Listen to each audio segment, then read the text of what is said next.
कक्षा 9th A के बच्चे ध्यान देंगे। पिछले दिन मैं एक वीडियो भेजा था जिसमें मैं अलंकार पढ़ा रहा था। उसमें मैं शब्द अलंकार के भेदों के बारे में बताया था। आज हम लोग अर्थ अलंकार के बारे में अध्ययन करेंगे।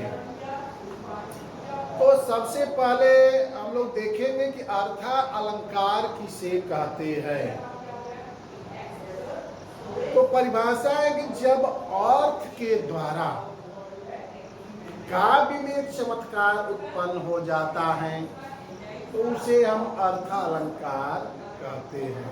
यानी जब काव्य की सुंदरता शोभा अर्थ के द्वारा बढ़ जाती है उसे हम अर्थ अलंकार कहते हैं। उसके बाद हम लोग अर्थ अलंकार के भेद, अर्थ अलंकार के भेद, अर्थ अलंकार के भेद में सबसे पहले हम उपमा,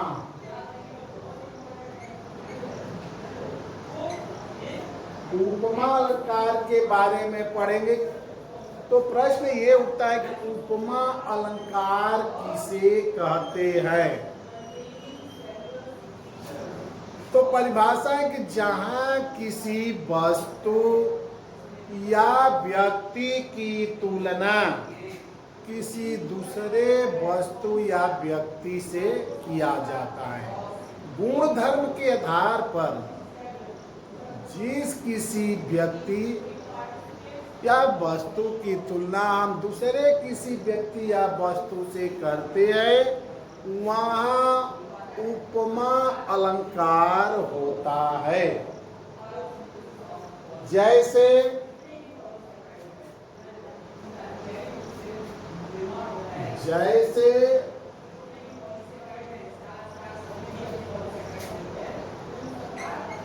सीता का मुख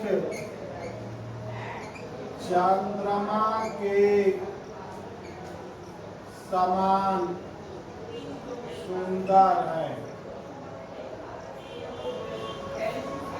इस काव्यांश में सीता के मुख की तुलना की है, चंद्रमा से की गई है। तो उपमा अलंकार के 4 अंग होते हैं।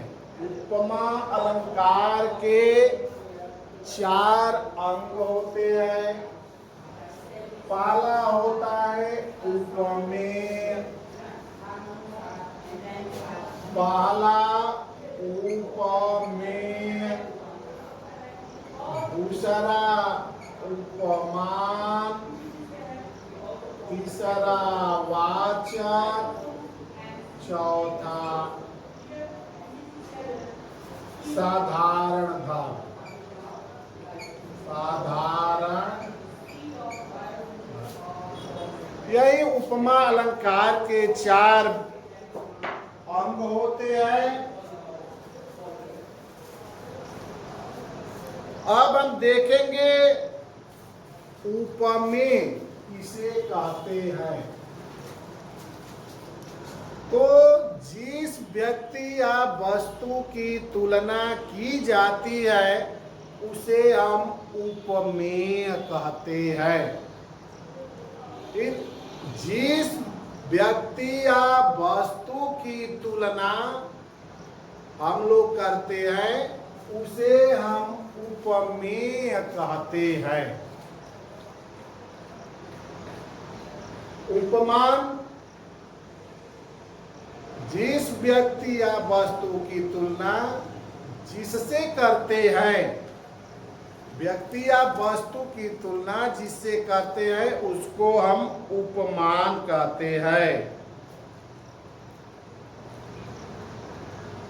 उसके बाद वाचक, तो वह पद या शब्द जिसके द्वारा उपमेय तथा उपमान की समता प्रकट होती है उसे हम वाचक कहते हैं।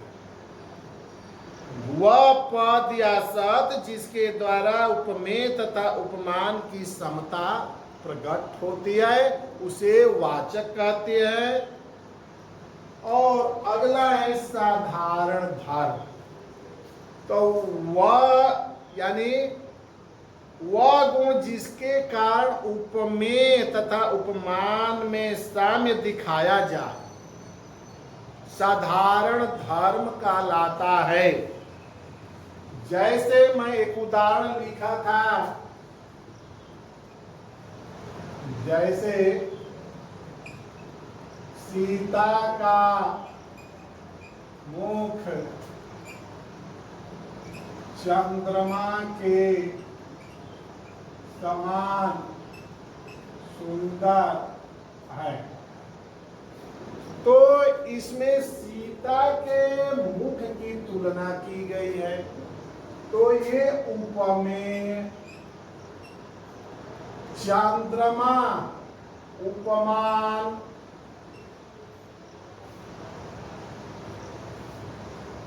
और समानता प्रकट करने वाला शब्द है समान, यानी वाचक। और साधारण धर्म है सुंदर धर्म। फिर से ध्यान दे बच्चे, उपमा अलंकार किसे कहते हैं? तो जहां जो व्यक्ति या वस्तु की तुलना हम दूसरे व्यक्ति या वस्तु से करते हैं उसे हम उपमा अलंकार कहते हैं। यानी जहां दो भिन्न पदार्थों और व्यक्तियों में समान गुण आदि के कारण सादृश्य या साधर्म की स्थापना की जाती है वहां उपमा अलंकार होता है। यह उपमा अलंकार की परिभाषा, उपमा अलंकार के अंग और उपमा अलंकार के उदाहरण रहा, जिसके द्वारा हम लोग समझे। अब दूसरा अलंकार हम लोग शुरू करेंगे, अर्थालंकार का रूपक अलंकार।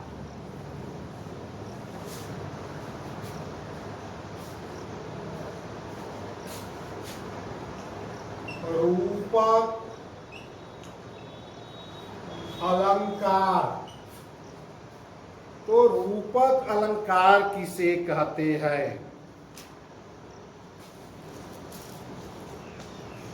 तो जहां उपमेय में उपमान का अभेद प्रकट किया जाता है, जहां उपमेय में उपमान का अभेद प्रकट किया जाता है वहां रूपक अलंकार होता है।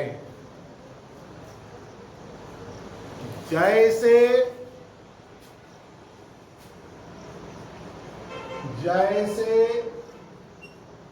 चरण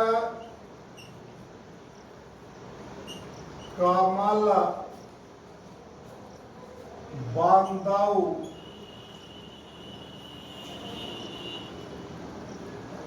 हरि राई।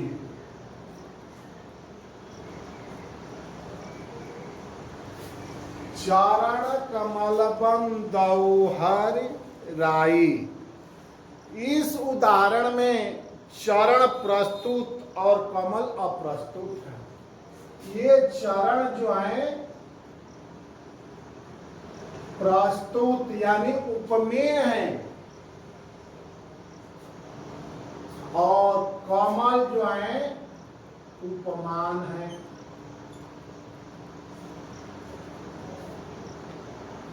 जिसमें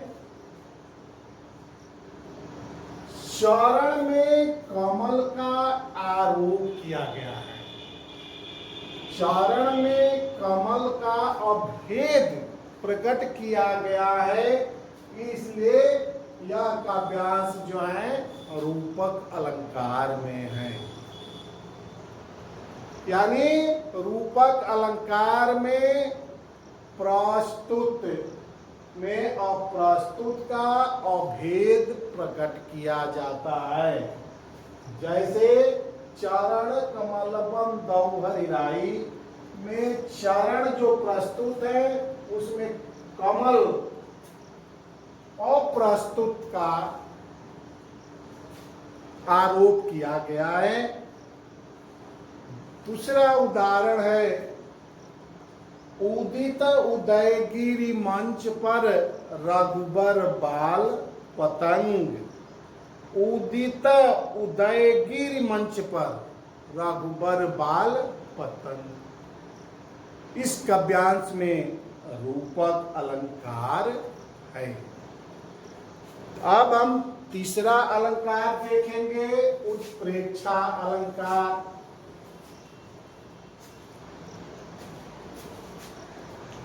उत्प्रेक्षा अलंकार। उत्प्रेक्षा अलंकार किसे कहते हैं? तो जहां उपमे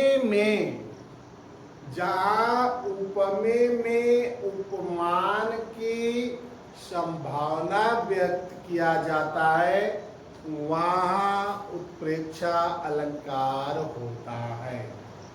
जहां उपमे में यानी प्रस्तुत में अप्रस्तुत की संभावना व्यक्त की जाती है वहां उत्प्रेक्षा अलंकार होता है। जैसे सोहत ओढ़े, सोहत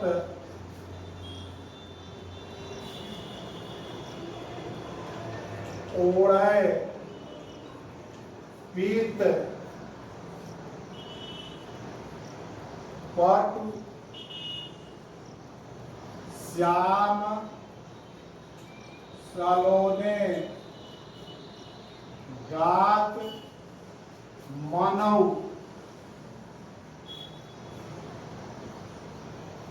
नील मणि शैल पर आतप परयो प्रभा।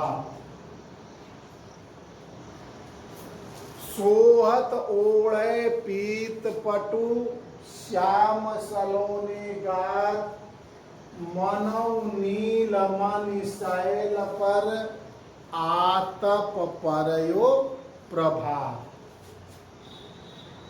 इसमें उपमे में उपमान की संभावना व्यक्त की गई है। यानी कृष्ण अपने शरीर पर पीले रंग के वस्त्र पहने हुए ऐसे सुशोभित हो रहे हैं मानो, वाचक है, मानो नीलमणि के पर्वत पर प्रातः काल की सूर्य की पीली किरणें पड़ रही हो। तो यहाँ सूर्य के पीली किरणों का संभावना व्यक्त किया गया है, इसलिए यहाँ जो है उनके पीले वस्त्रों में प्रातः काल के सूर्य के पीली किरणों का संभावना व्यक्त किया गया है, इसलिए यहाँ उत्प्रेक्षा अलंकार है।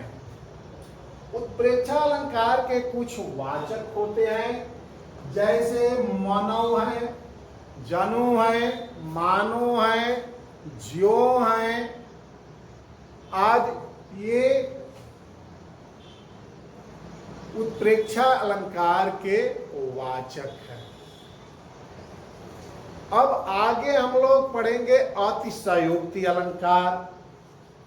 अतिशयोक्ति अलंकार किसे कहते हैं?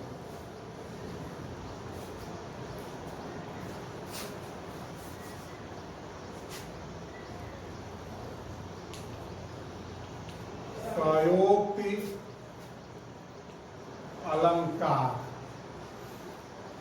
जहां किसी वस्तु या व्यक्ति को बहुत बढ़ा चढ़ाकर वर्णन किया जाता है, वहाँ अतिशयोक्ति अलंकार होता है। जैसे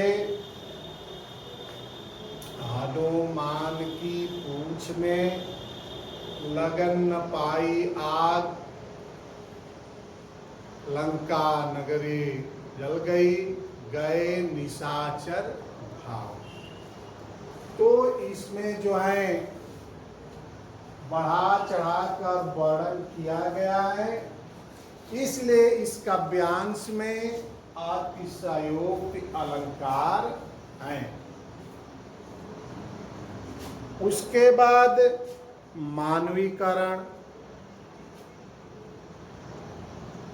प्रकृति के माध्यम से मनुष्य के क्रियाकलाप के बारे में जब वर्णन किया जाता है तो वहाँ मानवीकरण अलंकार होता है। जैसे मेघ आए बड़े बन ठन के सवर के, या बीती विभावरी जागरे, पनघट में डुबो रही उषा पनघट नागरी। इसमें मानवीकरण है, प्रकृति के माध्यम से मनुष्य की क्रियाओं को व्यक्त किया गया है, इसलिए यहाँ मानवीकरण अलंकार है। तो इस वीडियो को देखकर अर्थ अलंकार के बारे में अध्ययन कीजिएगा और अपने नोटबुक में इसको लिखिएगा। धन्यवाद।